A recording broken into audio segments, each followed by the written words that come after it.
My name is Max and my partner's name is Kobe, and welcome to our presentation on time and duration of time.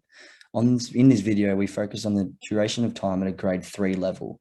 Our learning intention for this topic is for our students to be able to use their knowledge of the duration of time and apply it to their everyday lives. We have created 3 activities, and that's what we're going to go through today. In this first activity, students will watch this YouTube video describing seconds, minutes, and hours. The link to this video will be in the description of this YouTube video. This gives students a way to remember their metrics of time in the form of a catchy song.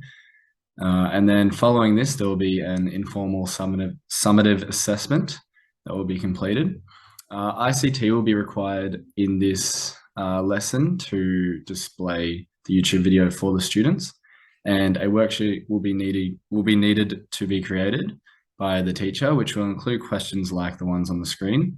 So how many minutes in 2 hours, things like that. So just any questions like that, and you want about 10 to 15 questions so you can get a good grasp on how students are understanding the content. The second activity, following on from the first, will get students to be practicing these metrics of time in a more practical format.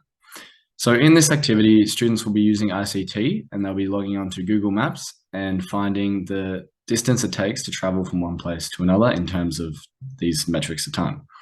So as shown in the example below, I've got Federation Square and the MCG, and I've typed them both in and I've figured out how long it takes to walk, which is 14 minutes. So students will be giving questions like this, like how long does it take to walk from Federation Square to the MCG? And they have to use Google Maps to find out for themselves. So more questions could be along the lines of how long does it take to walk from home to school? How long does it take to walk to the city from school or to the nearest train station? Anything like that that just gets them using Google Maps to practice these units of time.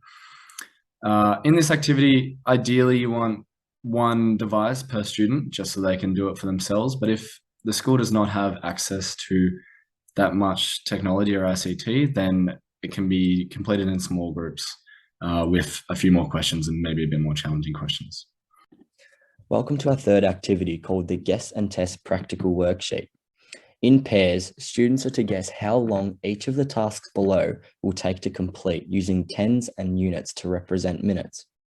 After that, still using the units and tens, students are to actually test how long these tasks take and see how different the times are from their guesses and tests.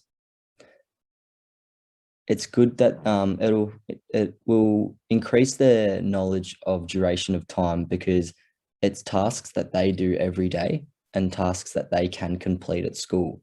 It also relates to them and is more practical because we can go outside and do more recreational tasks such as doing 10 jumping jacks, which adds a bit of fun to the activity.